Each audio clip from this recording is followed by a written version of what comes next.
Pilares da saúde. Então, o que é esse tema, né? Por que a gente não escuta falar muito nisso?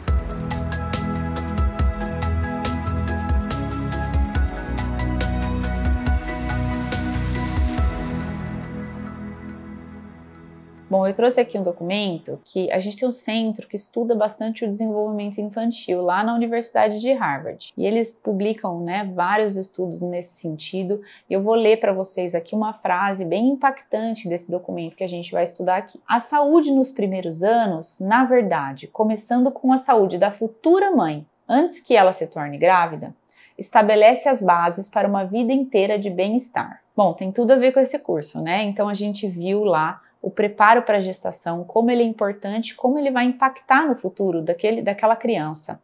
E isso eventualmente tem um potencial de impactar na sociedade, né? Porque se cada família fizesse esse preparo, pode ser que lá no futuro a gente tivesse menos pessoas doentes, né? Menos pessoas com hábitos não saudáveis, com hábitos ruins de vida que trazem mais doença, a gente sabe. A gente sabe que experiências negativas que afetem a mãe durante o período de gestação ou que afetem a criança nos primeiros anos de vida, elas podem ter um impacto muito negativo lá no futuro. Então, no momento que a criança está se formando, está fazendo as conexões neurais, está fazendo a sua resposta imune, né? Como a resposta imune, vamos dizer, o seu molde de resposta imune, isso vai determinar lá na frente como ela vai reagir a alguns impactos na vida dela. Então, a gente tem maiores taxas de doenças em crianças que tiveram aí problemas ou durante o período gestacional ou nos primeiros anos de vida. A princípio, a gente geraria indivíduos mais enfraquecidos. Então, esse centro, ele defende que as grandes medidas, inclusive as medidas como sociedade, elas deveriam ser estabelecidas lá na mãe, né, na mulher que está se preparando para a gestação e na mãe de primeira viagem ali que tem o bebê nos primeiros anos de vida.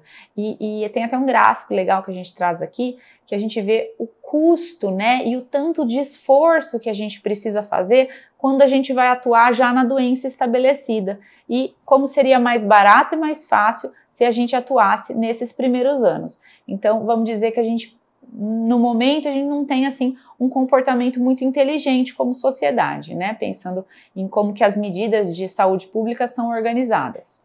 Algumas pessoas, inclusive, vêm comparando a saúde da criança com um foguete. Então, quando a gente vai, né, lançar um foguete, pequenos ajustezinhos, né, que a princípio parecem pequenos, podem dar um desvio completo da trajetória desse foguete. Então, assim, você vê como essa saúde nesses primeiros anos, ela tem a possibilidade, são coisas pequenas que a gente faz alguns ajustes, mas que lá na frente a pessoa pode tomar um caminho totalmente diverso, então ter uma vida aí determinada por uma doença crônica, por exemplo, que talvez se tivesse ajustado lá no começo o hábito de vida, ou a mãe tivesse ajustado o seu peso antes de ficar grávida, talvez a gente não tivesse, por exemplo, um indivíduo obeso na vida adulta. Então, assim, é até comparável com essa programação de foguetes. Temos muitas pesquisas que vão estudar o que causam algumas doenças. Então, tem algumas doenças que a gente sabe que elas começaram a se desenvolver décadas antes. Às vezes até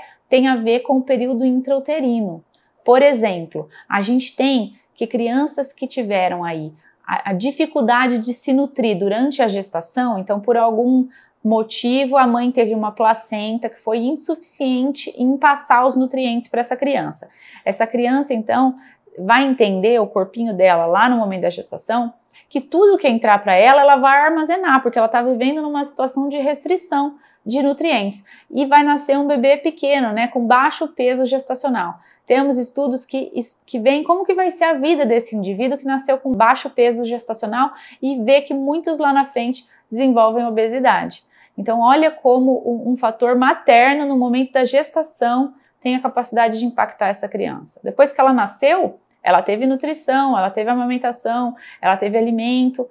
E daí, o que acontece? O corpo dela provavelmente entende que tem que armazenar. E a gente tem uma taxa de gordura visceral, né, que é aquela gordura interna dentro das vísceras, né, ao redor do fígado, por exemplo, que essa gordura ela fica aumentada nesses indivíduos que tiveram aí uma dificuldade de nutrição durante a gestação.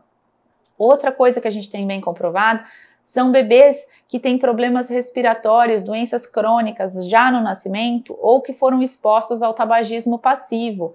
Esses indivíduos lá no futuro têm um risco bem maior de doenças crônicas do pulmão.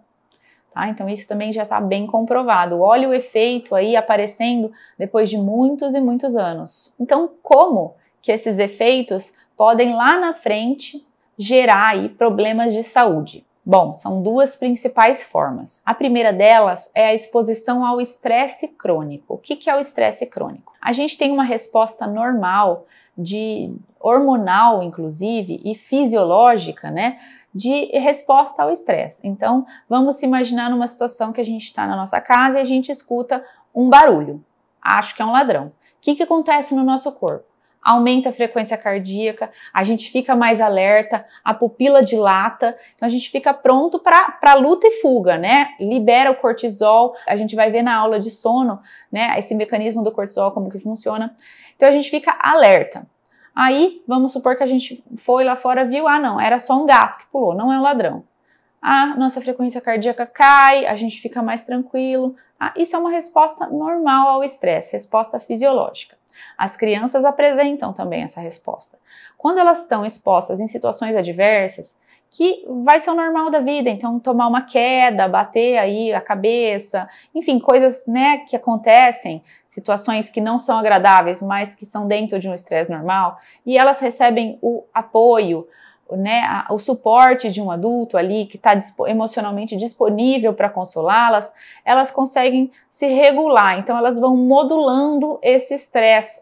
Isso, eu passei por essa situação adversa, mas eu tive acolhimento, então acaba que ela, né, consegue se autorregular. Tem alguns casos, né, que a gente vê, principalmente em situações de violência, mesmo crianças em negligência, que elas são expostas a essas situações de estresse de forma repetida. Então, crianças que sofrem maus tratos, crianças que têm dificuldade de alimento, crianças que se sentem inseguras, vivem em situações de instabilidade financeira. Então, por que eu trouxe o módulo de planejamento financeiro? Justamente por causa disso. A segurança e a segurança financeira, ela está muito relacionada com o desenvolvimento da criança. A gente sabe que o cérebro de crianças que vivem em situação de baixa renda, em bairros mais negligenciados, mais periféricos, em situação de violência, ele acaba desenvolvendo menos. Então a gente tem pesquisa já que comprova isso.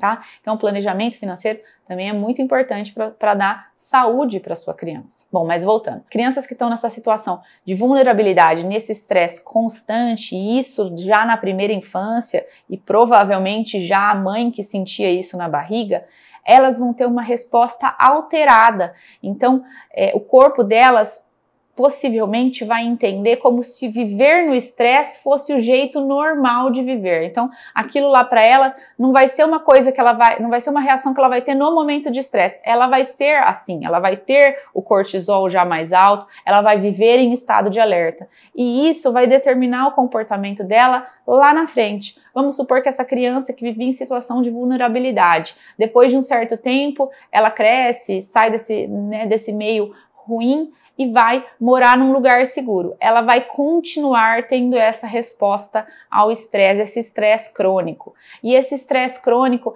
ele lesa mesmo o nosso sistema imune, ele lesa o nosso cérebro. Então, assim, essa agressão crônica, ela tá relacionada já com o desenvolvimento de diversas doenças neurológicas, doenças mentais, compulsão alimentar, doenças cardiovasculares, então AVC, infarto, pressão alta, diabetes, tudo isso está mais presente em indivíduos que foram expostos a esse estresse crônico, tá? É chamado de estresse tóxico, inclusive.